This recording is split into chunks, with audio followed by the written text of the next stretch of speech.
Fala galera, Padrão Ouro, Bruno Pires com vocês aqui, voltamos com mais um vídeo. Galera, nosso vídeo de hoje, cara, eu quero passar para vocês aqui uma série de tópicos que eu acho que são essenciais para quem quer chegar na sala vermelha, fazer aquele plantão de forma padrão ouro e ser mais resolutivo, porque esses assuntos, de acordo com a minha experiência, de acordo com a minha vivência, cara, você vai se deparar com eles e se você souber manejar essas situações, você vai, cara, exercer uma sala vermelha de forma padrão ouro. Isso aqui que eu separei é justamente focado para o plantão de emergência clínica na sala vermelha, tá galera? Se for uma coisa tipo terapia intensiva, aí já vai ser um pouquinho diferente, mas também se aplica. Então já começa dando aquele like no vídeo, cara, deixa no comentário também se você concorda com esses tópicos que eu selecionei aqui, se você destaca alguns deles, porque eu separei aqui uma série de tópicos, eu não vou conseguir me aprofundar muito em todos eles, senão o vídeo vai ficar extremamente longo, já vai ficar longo, mas é aquilo que eu falo, se não aguenta, não se envolve, o paciente não vem resumido, então chama que vem, certo? Se você quer fazer vestibular de medicina, conhece alguém que queira, ou vestibular de modo geral, cara, recomendo meus flashcards. Eu vou começar agora a vender em fevereiro, galera. Vai ser um preço super acessível, vai dar para parcelar. E os meus flashcards, eles estão sendo hospedados no aplicativo que é a Brainscape. Também tornei revendedor oficial da Brainscape.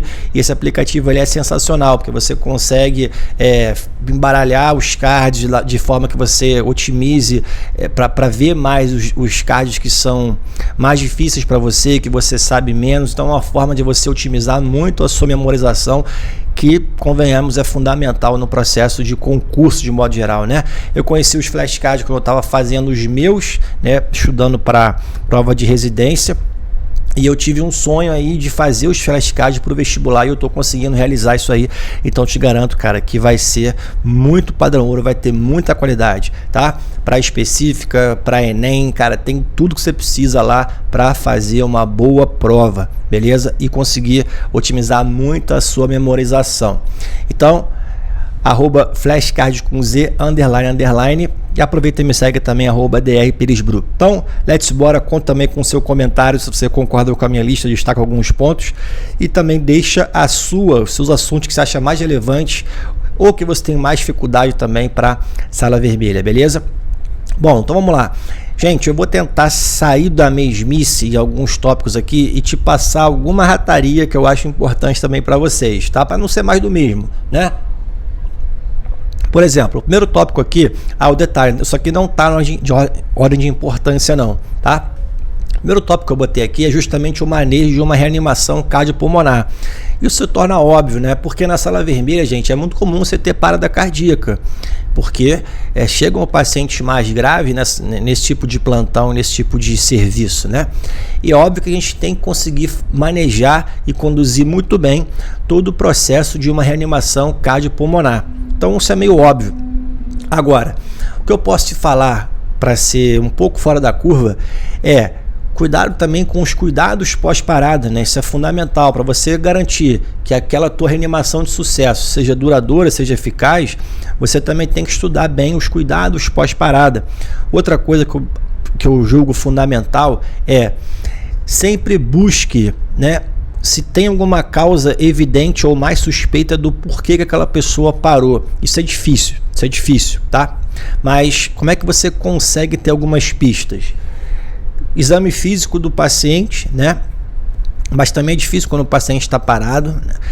História do que aconteceu também é difícil, porque você tem que conduzir a reanimação, mas tenta catar alguma coisa, tá? Então, nas causas, né, de PCR, você tem ali os 5H e 5T, dá uma aprofundada nisso. Cara, se você não sabe, tá no escuro total, segue um pouco da tua intuição, né? Pô, você pegou ali que o paciente, ele é, por exemplo, ele é cardiopata, né? Então ele pode ter ali, por exemplo, um distúrbio do potássio que está gerando ali alguma arritmia, então você faz ali um gluconato de cálcio. Tem uma série de situações, cara, Quando você tem uma parada cardíaca num paciente que as pessoas realmente não esperam que ele tenha a parada, você não espera, essas causas são mais evidente, você tem mais chance de ter essas causas definidas da parada cardíaca. Como assim a parada esperada ou não esperada? É mais ou menos assim, se você tem um paciente, cara, que está com uma série de comorbidades, uma série de problemas de saúde, ele está internado já há um tempão, ou não, mas ele já tem muitos problemas, já tem vários órgãos comprometidos. Se ele tiver uma parada cardíaca, você já meio que espera que ele tenha aquela parada, né? É diferente se você pega mesmo um paciente mais idoso, mas que tem um estado de saúde bom, cara, porra, se cuida bem, não tem muitas comorbidades, ele vai lá e tem uma parada. Então, nesses casos, quando você tem uma parada cardíaca no paciente que você não espera que ele tenha aquela parada, cara, a chance de ele ter uma causa bem definida é maior. E a chance de você conseguir ser resolutivo também, ela vai aumentar. Principalmente se você conseguir identificar qual é aquela causa que tem maior influência naquela parada cardíaca, beleza? Isso não é fácil, é difícil, tá? Mas treina isso para aumentar a tua chance de sucesso nesse processo de reanimação cardiopulmonar, tá bom? Beleza. O segundo tópico aqui, galera, é justamente você treinar o acesso venoso profundo, puncionar um acesso profundo. Por quê, galera? Cara, a principal indicação de um acesso profundo é você garantir o acesso venoso. Essa é a maior indicação, né? Muita gente não sabe disso. Tem gente que acha que a indicação do acesso profundo é para você fazer algumas drogas, né? Principalmente droga vasoativa. Também, mas por exemplo, se você tem um paciente lá, né, que você acabou de fazer a reanimação cardiopulmonar, beleza, o paciente voltou o pulso, o cara tá chocando ainda, você ainda tá chocado, não consegue sustentar a pressão, você vai começar a norepinefrina, tu vai colocar na periférica, você não vai esperar funcionar profunda para depois botar a nora. Claro que existe um tempo que ela pode ficar lá, né, naquela periférica, mas você vai colocar na balança, ou tu faz isso ou a pessoa morre, porra. Então deixa rolar. Agora, se você, por exemplo, tem um paciente, cara, que chega para você, vamos supor, ele tem um edema agudo hipertensivo, né? Mas é um paciente, cara, que é obeso, é mal distribuído, tem muito edema, tem fragilidade capilar, ninguém consegue pegar acesso periférico nesse paciente. Cara, isso acontece pra cacete. E você quer fazer as medicações para poder abordar o caso dele. Cara, tu vai ter que pegar um acesso profundo. Então, essa é a maior indicação, é você garantir o acesso venoso para você atuar, beleza? Então, treina bastante, cara, treina bastante. Eu, cara, por exemplo, sempre gosto mais da jugular. Treina acesso alto, tá, galera? Treina acesso alto. Te recomendo jugular, cara. Por quê? Porque tem menor chance de você fazer pneumotórax. É um lugar que você consegue funcionar mais fácil, mesmo com um paciente chocado. Cara, só é mais difícil se o paciente tiver, por exemplo, rigidez cervical, não consegue virar o pescoço, aí é meio complicado mesmo, complica muito. Em paciente muito desidratado também é um pouco mais difícil, mas aí vai ser mais difícil em qualquer lugar. Por que eu estou falando isso? Por exemplo, na femoral, você pega um paciente obeso, ou então com muito edema, ou então que ele está chocado, cara, para você sentir o pulso da artéria e ter uma noção anatômica para funcionar a veia, é difícil pra cacete. E aí você vai ficar ali furando, porra, sem saber onde você tá furando, é complicado. Tem gente que faz. Eu prefiro sempre na jugular, cara, sempre vou na jugular, beleza? Então, cara, treina jugular interna, acesso venoso profundo. Gente, mas tem risco de pneumotórax. Cara, a subclávia tem risco muito maior. Para você fazer pneumotórax puncionando na jugular, tu tem que ser muito sem noção, tem que entrar muito embaixo, né? Cara, ou então tem que furar que nem um maluco. Então, assim, sério, porra, jugular é vida, tá bom? Diz aí se você gosta mais com o da jugular. Porra, o cangote é o cangote, galera. Porra, bom demais. Então, treina bastante, beleza? Outro tópico aqui, cara, intubação orotraqueal, né, galera? Não tem como. Cara, intubação orotraqueal é fundamental. Tu tem que saber intubar, tem que treinar bem. Agora, o que eu posso te falar para ser fora da curva? Tá? Com relação à punção, o que eu posso te falar para ser fora da curva? Ó, na jugular tem um macetinho, fora a técnica mesmo, né, de localização anatômica e tudo mais, mas tem um macetinho que é o seguinte, cara, vira o paciente o máximo com a cabeça pro lado, né, o oposto ao que você vai puncionar, beleza? Sente aonde está o pulso da carótida, sentiu onde está o pulso da carótida, você vai puncionar mais lateral, beleza? E você vai descer só um pouquinho, Show? Então, achou o pulso da carótida, você vai saber que a artéria está ali. Você vai um pouco mais lateral, desce um pouquinho, tu acha o triângulo ali do esternocleidomastoide, beleza? Se for muito obeso, você não vai conseguir achar o triângulo, mas esse macetinho vai dar certo. Então, achou o pulso, vem um pouco para a esquerda, desce um pouquinho e vai funcionando, mirando, né, externamente, mirando em direção ao mamilo, tá? Beleza? Linha M clavicular, pira para cá. É sucesso. Vai entrando, vai puxando, não entra muito forte não, para você não acabar passando e estourando outras estruturas, tá bom? Esse é o macete para você ser pouco fora da curva nessa situação. Em relação à intubação, galera, é óbvio que isso também é um pouco mais do mesmo, né? E é isso que também acaba assustando muitas pessoas que querem para a sala vermelha. O que eu posso te falar para ser um pouco fora da curva com relação à intubação? Caralho, caguei tudo aqui. O que é o mais importante para você ter sucesso na intubação? É posicionamento do paciente, cara. Posicionamento e saber, por exemplo, escolher o tamanho da lâmina. Treina também com lâmina reta, tá? Por que eu tô falando isso? Quando você pega um paciente que tem a via aérea muito baixa, o paciente é muito longilíneo, por exemplo, às vezes a prega vocal é lá para baixo. E aí quando você passa a lâmina curva, você consegue posicionar a ponta dela na valécula, mas quando você levanta a epiglote, você não consegue ver muito bem ali a prega vocal. Com a lâmina reta, você consegue passar e levantar tudo. Muitas vezes eu também levanto tudo, mesmo com a lâmina curva, tá? Só que aí você não consegue levantar tanto em comparação com a lâmina reta, tá bom? Então treina também com a lâmina reta. Outra coisa, confia no que você estudou sobre posicionamento, cara. Eu tenho um vídeo que eu fiz aqui, vou deixar até o card aqui para vocês assistirem, sobre posicionamento na intubação traqueal. Cara, por que eu tô falando isso? Quando você vai entubar, vai aparecer todo mundo, vai aparecer papagaio, periquito, todo mundo vai te dar uma sugestão que tá errado. Eu nunca vi, cara, alguém me dar uma sugestão quando eu tô entubando que é o certo. Eu sempre vi errado. Ah, não, bota o soro aqui, bota o negócio aqui. Cara, é impressionante, é impressionante. Então não vai com isso, não aceita. Faz o que você estudou, faz o que você vai ver no meu vídeo aqui, beleza? Porque quem tá de fora pode parecer até que você está viajando, porque tu vai deixar o pescoço do paciente, a cabeça dele numa posição meio assim de início, né? E aí a pessoa que está de fora vai falar, cara, essa porra tá viajando, não vai entubar não.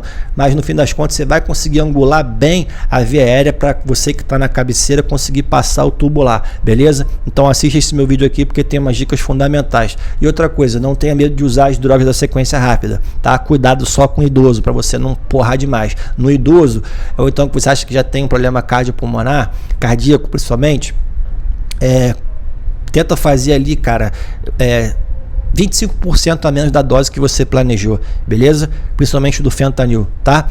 E com relação a hipnótico, cara, etomidato é vida, tá bom? Beleza. Agora, olha só, manejo do ventilador daqui a pouco. VNI, galera, VNI, ventilação não invasiva. Porra, é muito importante você saber manejar a VNI na sala vermelha, cara. Por que eu tô falando isso? A VNI, CPAP, BIPAP, isso vai salvar muito paciente do tubo. Então tem gente que negligencia, ainda mais quando você não tem fisioterapeuta, né, no serviço, tem gente que, cara, negligencia a VNI. Porra, a VNI, cara, para edema agudo e DPOC descompensado, né, principalmente enfisematoso, é vida. Então, assim, dá uma lidinha, cara, sobre setagem do ventilador para você fazer um CPAP no paciente, BIPAP também, tá? Por que eu tô falando isso? CPAP é bom para congestão pulmonar, edema agudo.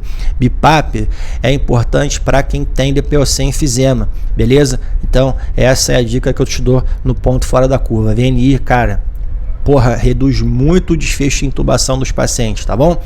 A outra dica é justamente o manejo do ventilador, cara. O que acontece? Porra, tem muito serviço que você tem o ventilador, mas não tem fisioterapeuta, né? Então você vai confiar em quem? E mesmo que tivesse fisioterapeuta, cara, eu confio em quem? Na minha mãe e em mim, só. Tá? Eu sei que tem alguns fisioterapeutas que eu trabalhei, que eu confio, porra, pra caralho, né? Por exemplo, o Vinícius, que eu trabalhei com ele lá em Ipanema, porra, a Rafa, que eu tô trabalhando agora no Getúlio, no CTI lá, cara, porra, manda muito. Só que eu sempre quero saber e discutir um pouco do que tá rolando. E pra você, cara, conseguir discutir o que você quer fazer, como é que o paciente vai ser setado na ventilação, você tem que dominar. Eu estou estudando bastante agora alguns modos avançados da ventilação mecânica. Por quê? Porque os modos básicos, pressão controlada e volume controlado, eu já sei bem, né? Eu já domino bem. Então, eu recomendo que você comece com esses modos, tá? Então, cara, saiba setar o ventilador e principalmente você ajustar o ventilador de acordo com a gasometria do paciente. Também é fundamental. Daqui a pouco eu falo sobre gasometria, tá? Então, ó, recomendação, tá? Estuda ventilação mecânica, principalmente PCV, VCV. No início, de acordo com a tua preferência, escolhe um dos modos, tá? E você foca mais nele, depois você passa para o outro, beleza? Show de bola? Outra dica que eu te dou em relação a isso.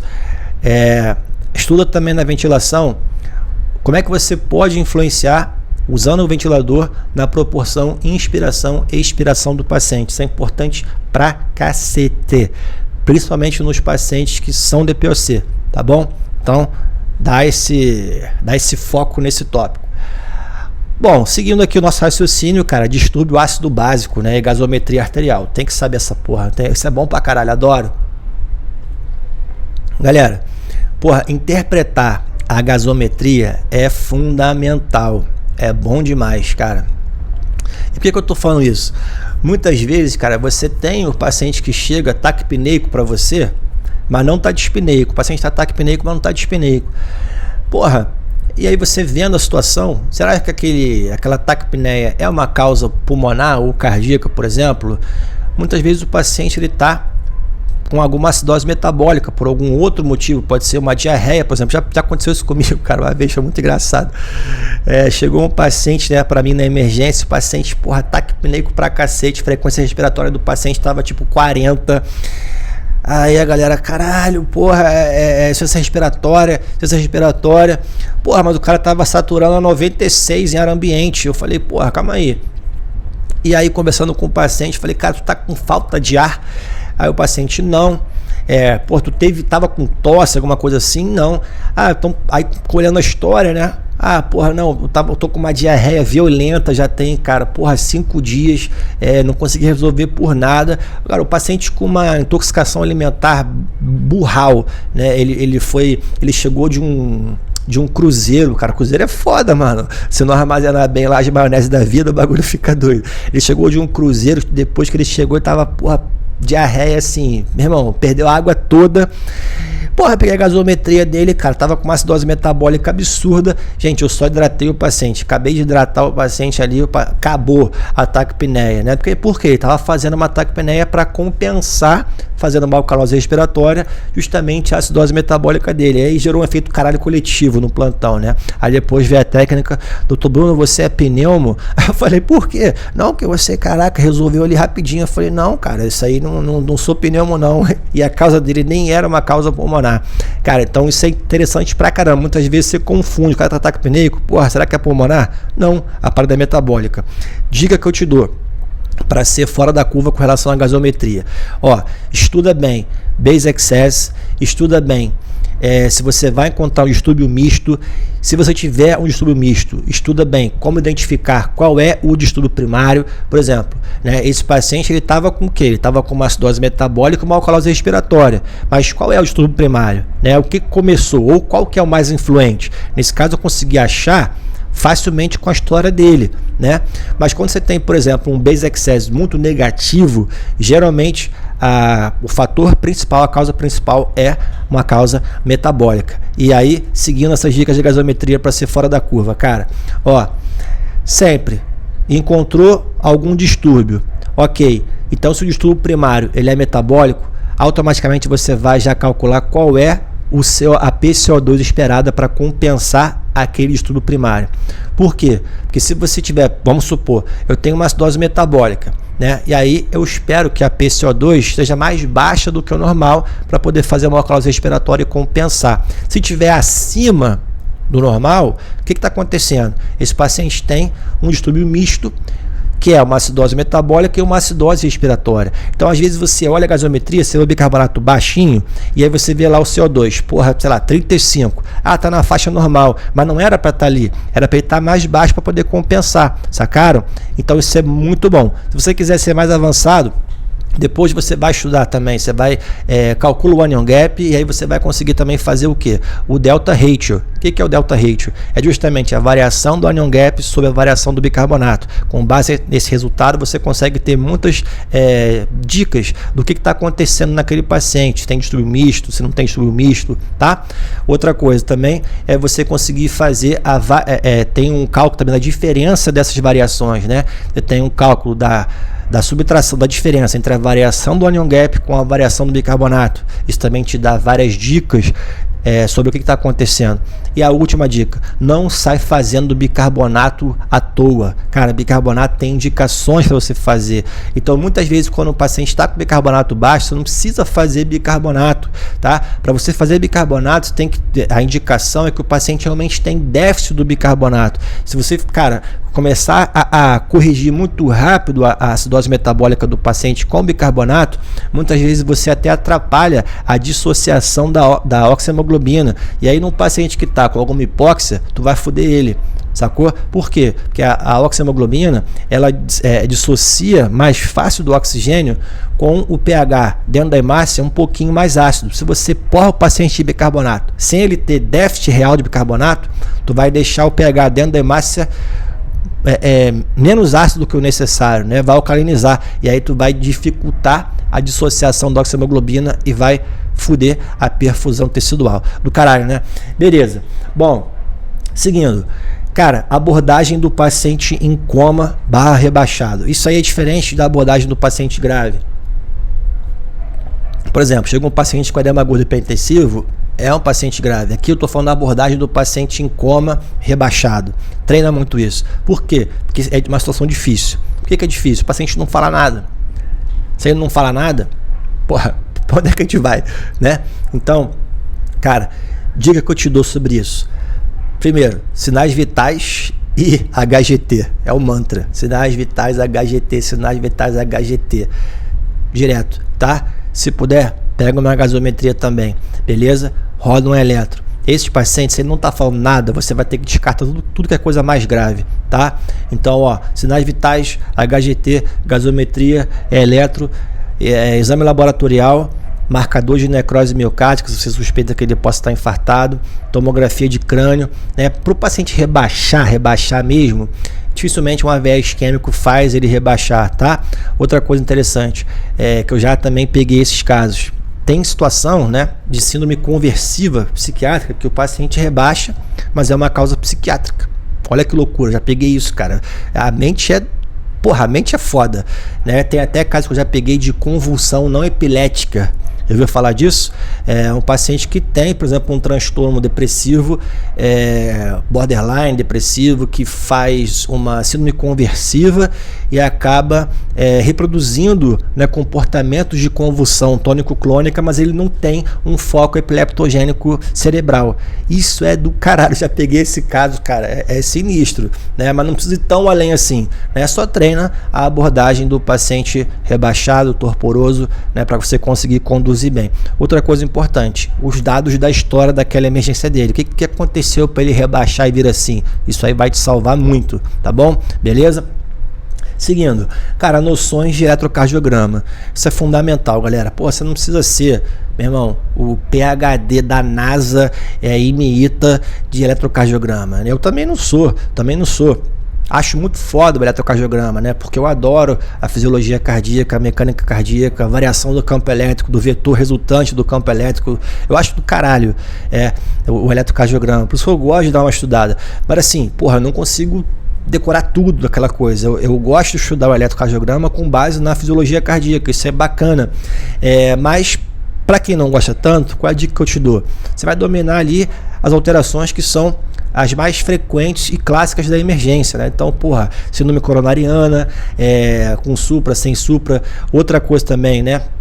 as condições que o paciente não tem alteração do ST, mas ele pode estar tendo uma síndrome coronariana, né? Então tem algumas situações que a gente até comentou aqui, porra, um colega também estudante deixou um comentário super bacana também em alguns vídeos que a gente fez aí quando eu tava voltando no canal. Então isso aí é do caralho, porque muitas vezes você não vai ver alteração do ST, mas o cara tá tendo uma síndrome coronariana. Então também estuda essas condições. O que você vai buscar, né, na internet, em artigos, né?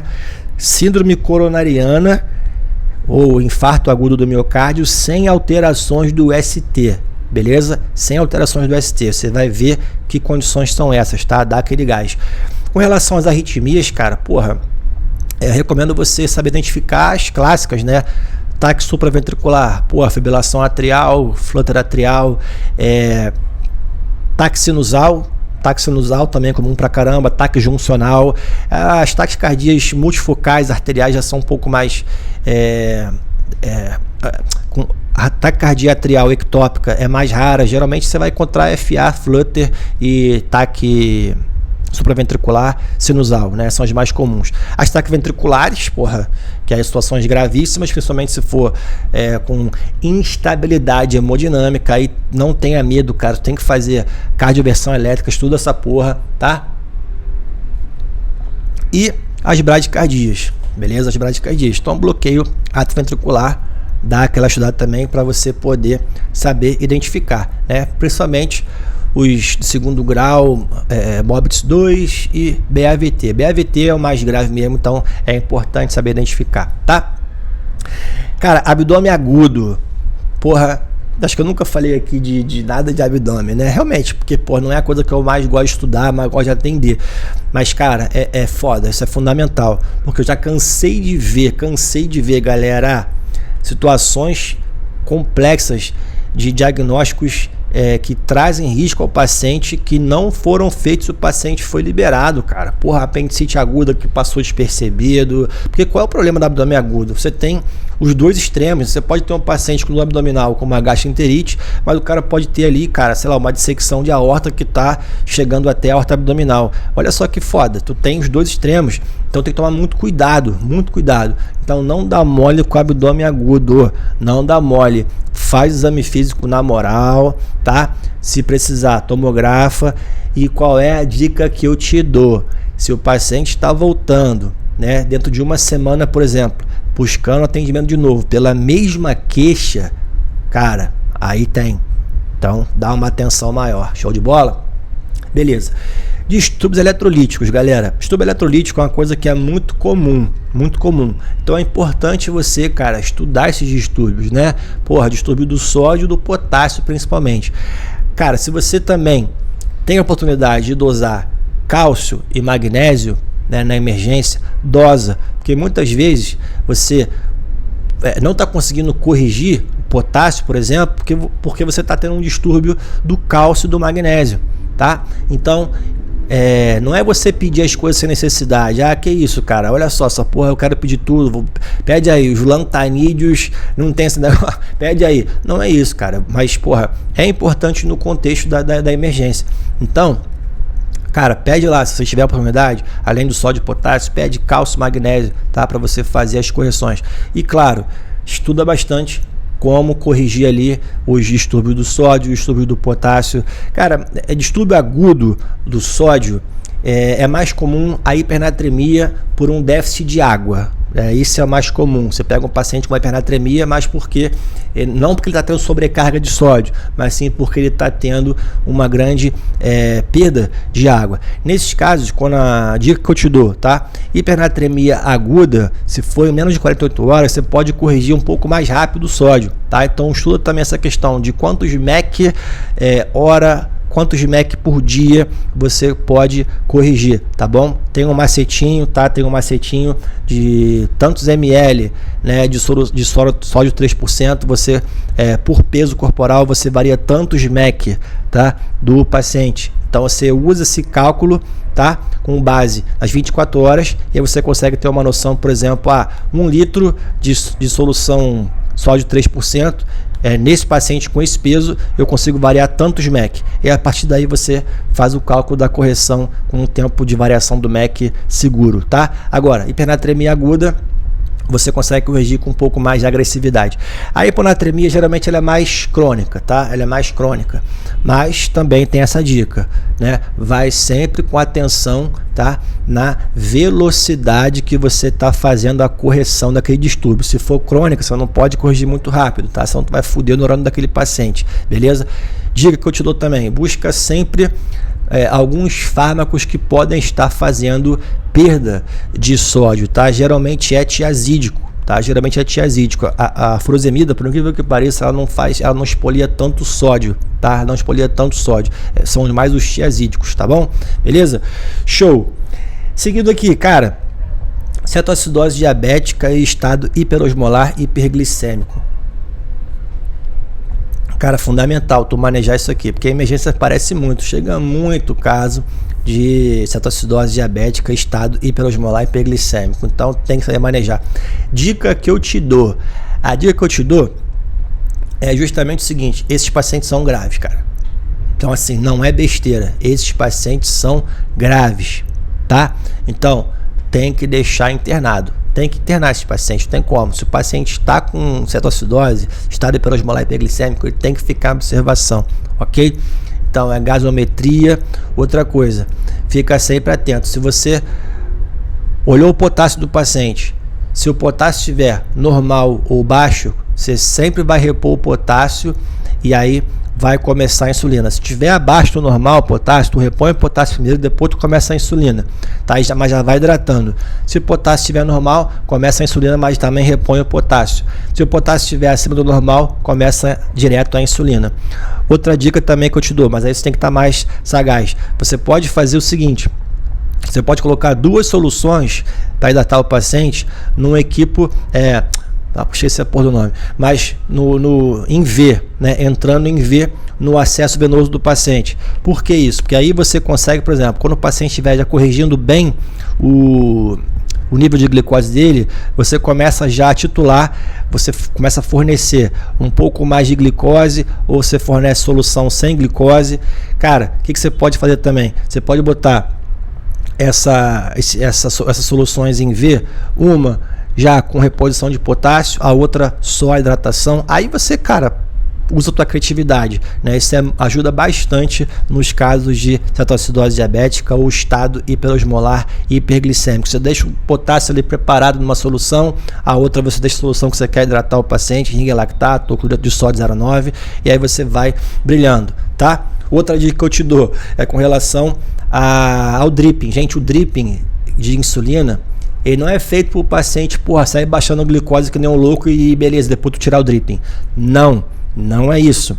O dripping você tem que manter até ele chegar no HGT ali, por exemplo, de 180 a 200 e pouquinho, e aí você vai manter a infusão para deixar o HGT dele nesse nível estável. E aí você, quando chegar a 180, você começa também uma solução glicosada para o paciente, uma solução glicose 5%. Tá? Então o dripping não é para você sair baixando a glicose do cara que nem um louco depois tirar o dripping, não, beleza? E aí tem também um macetinho de uma porcentagem, né? Então se o cara tá com HGT que você marcou, tá? Se o HGT dele na próxima hora reduziu, por exemplo, mais de 70 unidades, recomendação é você reduzir a infusão pela metade da insulina. Agora, se o HGT dele baixou, mas baixou menos de 30, ou não baixou, ou subiu, recomendação é você dobrar a infusão. Então tem alguns macetinhos desses aí, depois vale a pena você dar uma papeirada, tá? Aqui eu tô falando bem rápido para vocês, tá? Então tô deixando alguns detalhes de lado. Cara, outro tópico, né? Os choques, estudar os choques. Já choque elétrico? Não. Os choques, né? Hemodinâmicos, tá? Então, cara, choque distributivo, choque obstrutivo, todos eles, tá? Então estuda bastante choque hipovolêmico, que é de longe aí o mais comum na emergência, tá? Então estuda bastante os mecanismos do choque misto, tá? Então, por exemplo, paciente cardiopata grave que está com uma sepse. Então, ele pode fazer um choque séptico junto com um choque cardiogênico. Né? Não chegar a fazer um choque cardiogênico em si, um chocão cardiogênico, mas porra, uma disfunção miocárdica que está contribuindo ali com o paciente ficar chocado. Então estuda bastante o mecanismo do choque, beleza? E aí já caindo dentro, sepse, né? O que eu posso falar para vocês sobre sepse? Que para ser um pouco fora da curva, cara, escolha de antibiótico, isso é fundamental. Então estuda as escolhas de antibiótico. Cara, que antibiótico é melhor para tal tipo de infecção, beleza? Então domina isso porque, porra, vai ajudar muito para ser resolutivo para o paciente, né? Tem que saber escolher um antibiótico para você conseguir tratar melhor aquele paciente e matar as bichas das bactérias lá. Porra, outro tópico aqui, dor torácica, né, gente? Porra, dor torácica tem que dominar, não tem como. E aí, quando eu falo de dor torácica, pessoal, eu tô falando, tudo bem, é o sintoma, né? Mas aí você tem que levar em consideração justamente as coisas que são mais comuns, as etiologias mais comuns de dor torácica. Então, por exemplo, síndrome coronariana, transtorno de ansiedade, crise de ansiedade, crise de pânico. Que é mais? A crise hipertensiva às vezes pode trazer dor torácica, pneumonia, TEP, tá? Então assim, tem as causas mais graves, mas também tem as causas menos graves, mas que é um diagnóstico de exclusão. Então, dica que eu te dou sobre esse ponto aqui, para ser fora da curva. Dor torácica, tá? Dor torácica por transtorno de ansiedade é diagnóstico de exclusão, porra. Exclui as coisas mais graves primeiro, para depois você concluir que é isso, beleza? Não dá mole não, tá bom? As arritmias, né? Já comentei aqui um pouco sobre noções de eletrocardiograma, então também é outro ponto que é fundamental, né? Dominar, saber reconhecer, saber conduzir, né? As taques supraventriculares, as taques ventriculares, as bradicardias, então tem uma boa noção, beleza? Agora também outro tópico aqui com relação justamente a sintoma, né? Insuficiência respiratória aguda. Porra, cara, é frequente pra cacete a sala vermelha, muito frequente.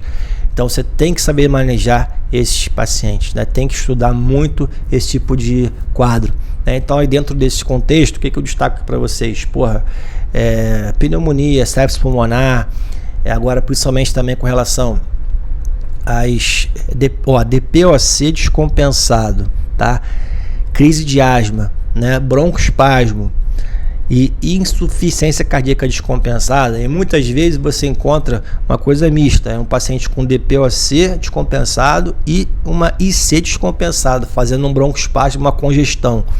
São pacientes que complexos, aparecem muito na sala vermelha. Então dá uma atenção bacana nesses pacientes, tá? Porque é muito comum, cara, é muito comum tu pegar DPOC descompensado e IC descompensado com sintoma de dispneia e insuficiência respiratória aguda. Show de bola? Beleza. Aí também entra, por exemplo, né, TEP, pneumotórax, porra, importante pra cacete, né? Pneumotórax do ramo pleural, sempre importante você ver se tem alguma complicação naquele tórax, tá? Então, exame de imagem nesses casos vai ser fundamental. Beleza. Porra, isso aqui não pode faltar. Isso aqui não pode faltar, né? Não pode faltar. Intoxicação exógena, uma coisa que eu falo muito. Por quê? Porque é comum pra cacete, galera. Muito comum. Muito comum você se deparar com um paciente com intoxicação exógena, tá? Então tem que dominar isso. O último vídeo do canal, cara, a gente falou bastante sobre isso, né? É um tema que eu gosto muito e, cara, vocês vão encontrar muitos pacientes assim na emergência, beleza? Outra coisa, síndrome de abstinência, abstinência alcoólica, por exemplo, delirium tremens, tem bastante, tá? Então domina esses assuntos, beleza? Intoxicação exógena, cara, é fundamental. Cara, farmacologia de alguns medicamentos, cara, o que é isso? Cara, não é você saber, a farmacocinética de tudo, não. Mas você saber alguns medicamentos, cara, que a gente usa muito na sala vermelha. Quando é que eu tenho uma contraindicação de fazer aquilo que eu vou foder o paciente, né? Por exemplo, eu tenho um paciente que tá lá, tem uma síndrome coronariana, o cara tá infartando, tá? não é um infarto de ventrículo direito, não está pegando, por exemplo, a parede inferior, é um infarto de parede anterior, tá? E esse paciente ele vai se beneficiar, por exemplo, se eu fizer ali um beta-bloqueador. É claro que eu não vou fazer se ele tiver, por exemplo, tendo um choque cardiogênico, mas digamos que ele não esteja, é um infarto leve, tá? Mas o paciente também está fazendo muito broncoespasmo. Tá? Ele está com muita congestão, está fazendo muito broncoespasmo. Digamos que ele tenha tido, por exemplo, ali um infarto por aumento de consumo, né, do coração e não por uma constrição total ali coronariana, tá? Uma obstrução coronariana. Então esse paciente, por exemplo, está fazendo ali, né, uma pneumonia, está fazendo muito broncoespasmo, aumentou o consumo de oxigênio cardíaco, não conseguiu entregar a demanda, começou a fazer uma necrose miocárdica.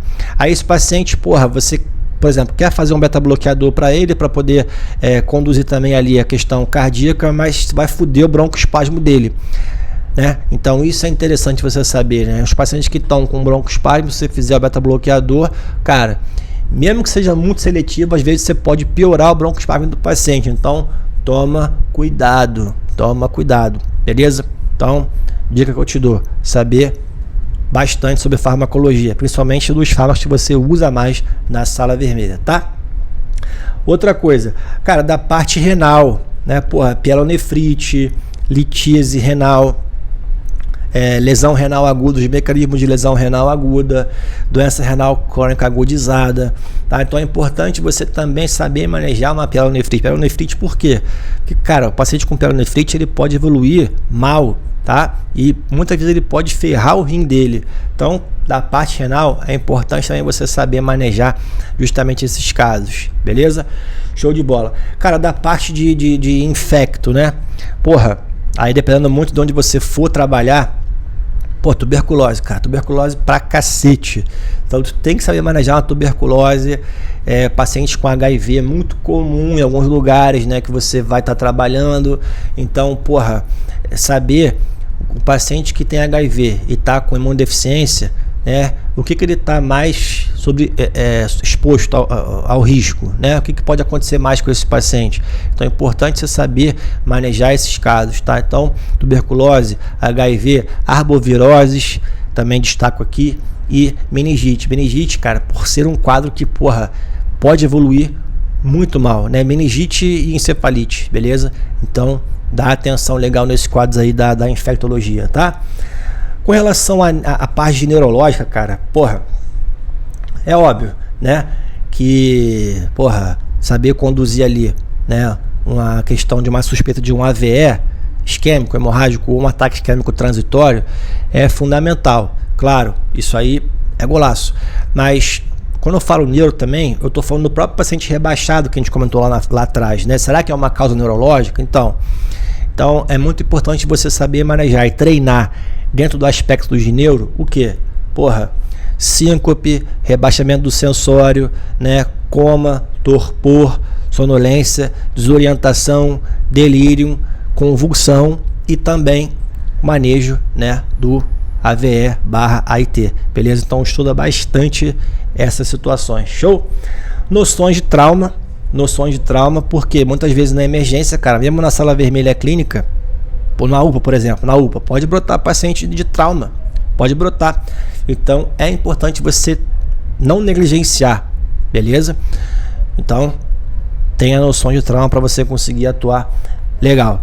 E outra aqui, o último tópico, depois é só um bônus aqui, tá? Que é da parte ginecológica, né? Sangramento vaginal / sangramento uterino. Tenha uma boa noção também sobre esses casos, porque aparece bastante, tá? Aparece bastante. E aí, até vou ampliar aqui, né? Por exemplo, doença inflamatória pélvica evoluindo com sepse. Acontece muito, tá? Então, essa parte ginecológica tem que saber manejar. Aí a parte obstétrica, cara, aí você tem que saber reconhecer, né? O que está acontecendo aqui? Será que o paciente está gestando? Por quê? Porque você vai ter que pedir logo uma vaga zero para algum hospital que tenha serviço de obstetrícia, emergência obstétrica. Então é importante pra caramba também, beleza? E aqui de bônus, tá? Agora para você, quando tiver mais avançado, dar aquela estudada, tá? Impactos em relação da ventilação mecânica na hemodinâmica do paciente. Aí um pouco mais para CTI, tá?